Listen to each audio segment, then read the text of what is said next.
Hello guys! Hello! This is for Virgo. Virgo, welcome dito sa aking channel. Kapalaran 888. Welcome Virgo.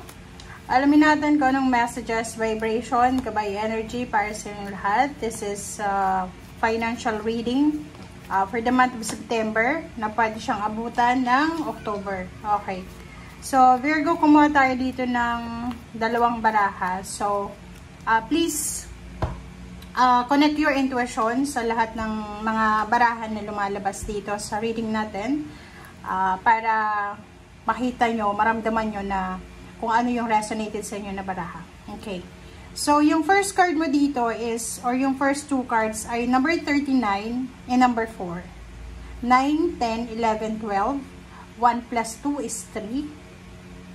So, sinasabi ng barahan na in terms of financial, tangible, material things, sinasabi ng first card mo dito na nandito si 5th chakra, Archangel Gabriel. So, if ever lang marami kayong mga worries regarding money, regarding jobs, Virgo, or development, or anything na related sa pera or trabaho, sinasabi ng baraha nyo dito na nandito si Archangel Gabriel or naandyan sa buhay mo sa 2 buwan, September and October. Sobrang malapit siya sa'yo. And pwede kanyang tulungan para mangarap, magkaroon ng pag-asa, magkaroon ng healing sa pera, sa mga trabaho, or anything na related sa finances. Okay? So, invoke Archangel Gabriel. So, pagkakataon mo na to para tawagin siya in times of, like for example, problems or anything na may, like for example, mga uncertainty ka na nararanasan in terms of money. And next card natin is 6th chakra, Archangel Metatron. So, number 4, there's a balance. So, financial balance, yun yung isa pa na possible mong makukuha sa month ng September and October is magkakaroon ng balance sa yung finances mo. So, may mga opportunities na hindi mo dati nakikita or nararamdaman, or parang minsan, 'di ba? Minsan sa buhay ng isang tao, yung parang parang iniisip mo na minamalas ka kasi wala kang nakikitang opportunities. But this time, since this is your birthday month then, so maybe this is one of the gifts na posibleng ibigay sa'yo ng universe is yung para siyang third eye, 'di ba? Na makikita mo yung balance, 4 and 6 eh. So, it's 10. So, there's a completion, achievements, and satisfaction na mararamdaman ka for this time. And nandito si Archangel Metatron, so bibigyan ka niya ng awakening, ng liwanag, ng answer sa lahat ng mga tanong mo sa buhay financial. Alright, so tingnan natin. This is the second deck. Virgo. Tingnan natin, ano ba ang messages pa na pwede makaresonate ka.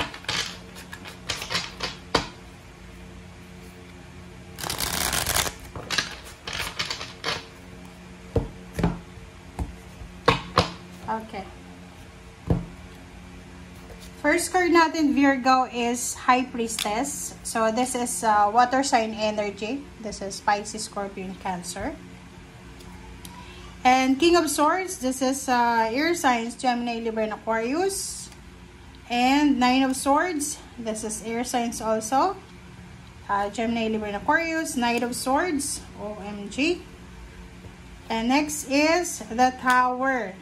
Alright, so sa ilalim mo dito is Magician. So, tingnan natin. There's a magic eh. There's a magic. So, yung first card mo dito sa second deck natin is High Priestess. Sinasabi ng baraha sa'yo na ano man ang posibleng darating sa'yo ngayong buwan ng September and October in terms of money, High Priestess, sinasabi huwag kang masyadong emosyonal. Okay, huwag tayong masyadong emosyonal. Huwag nating masyadong pairalin ng ating emosyon, ng ating puso. And there's a hidden message, there's a hidden blessings coming. So, baka hindi mo pa masyadong nararamdaman, but there's incoming message or there's an incoming like blessing na posibleng darating sa'yo, which is yung direction is, kumbaga, resonated sa direction mo. Okay? So, ibig sabihin, may mga wishes and dreams kayo, may mga gusto kayong mangyari sa buhay nyo na resonated sa kagustuhan ng angels, archangels, guides, and then ng heaven, ng universe. So, hindi ka dapat nag-aalala. Okay? Kasi, kung makikita mo dito, maybe, this is, kasi 9 siya eh. So, September eh. So, maybe marami kang mga, yung iba, di ba? Like, nag-aantay kayo ng trabaho, like, nag-apply ka sa isang company, nag-aantay ka ng confirmation. So, maybe, you are here, na nag-aantay ka ng clarity. Di ba? Yung parang nag-aantay ka ng answer. And, minsan, di ba, pag nag-aantay tayo, may hinihintay tayo, parang balisa tayo. So, which is, 9 of Swords, maybe dala-dala mo yan, na nag-iisip ka eh, parang feeling mo, na-stress ka na eh, na-stress ka na sa paghihintay, kung kailan ba siya darating, kailan ba darating yung good news na to.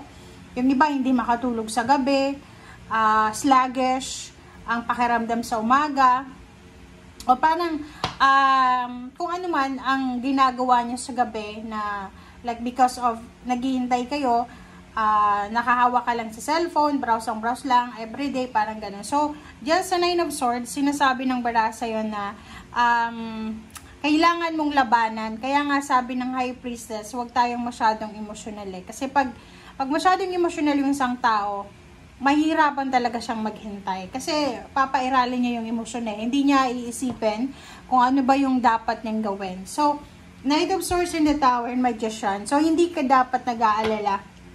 Kasi, isa sa pwedeng maging dahilan kung bakit ka mag-aalala about money is yung overthinking, overanalyzing. Masyadong advance mag-isip. 'Di ba? Kaka-interview lang sa isang company, tapos may hindi ka nasagot na isang question or medyo ang tawag dito,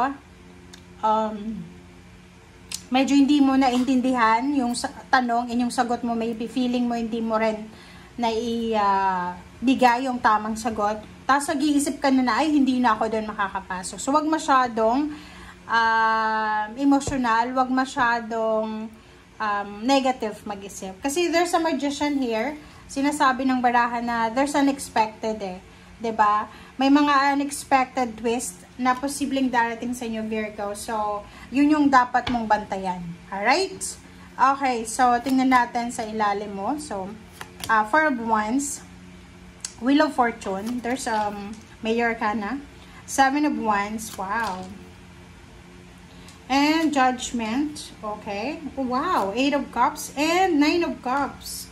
So, nakikita ko sa'yo dito, Virgo, na mayroong mensahe sa'yo ang iyong mga baraha. I hope na maganda yung alignment niya, guys, kasi hindi ko masyado siyang nakikita. Okay, so dito, sinasabi ng baraha sa'yo na there's a Four of Wands and Wheel of Fortune. Meron kang pinoproteksyonan sa iyong pamilya. Like, halimbawa, trabaho ba yan? Inheritance, pag-aari, 'di ba? Parang ganun. Or, karangalan ng isang pamilya. Kasi dito, maybe you're protecting your house or your home, your foundation, parang ganun. And there's a Wheel of Fortune eh. Parang sinasabi na may magbabago eh. Like, pwedeng meron kang mga, yun nga, pinoproblemang parang about sa financial, na dito sinasabi na involved siguro yung pamilya. Pwedeng ang nangyayari dito is yung, halimbawa na nagpapagawa ka ng bahay, tapos yung pamilya mo, nagpapagawa ka ng bahay mo, and then, pwedeng nawalan ka ng trabaho, or medyo nabawasan yung iyong overtime, parang ganun. So, parang yun yung rason kung bakit nasa Nine of Swords ka. But this one, sinasabi na may Wheel of Fortune eh. So, kung ano man ito na mga negative situation na pinagdadaanan mo sa ngayon, huwag kang masyadong maging nega kasi yun na nga, there's a change, there's a transformation na mangyayari. So, ang gagawin mo lang is kailangan mo lang proteksyonan kung ano yung meron ka. Ano yung ibig sabihin noon? Gawin mo lang kung ano yung trabaho mo as a human being, or gawin mo kung ano yung ginagawa mo sa ngayon. There's a Judgment here in 8 of Cups and 9 of Cups. Sinasabi na isang desisyon ang kailangan mong gawin, Virgo, and ang desisyon na to is either you will travel, you will relocate, or you will move, parang ganon. para hanapin yung heart desires mo. Diba? So, like for example, hindi ka masaya sa isang company na pinagtatrabahuan mo sa ngayon, hindi pa huli ang lahat para mag-change career or change job or change company. Or halimbawa, sa kinalalagyan mo sa ngayon, parang hindi ka kontento, there's change, diba? So, mag-desisyon ka. Okay? So, yun guys ang sinasabi ng bara sa'yo. Maraming salamat and see you again. Bye!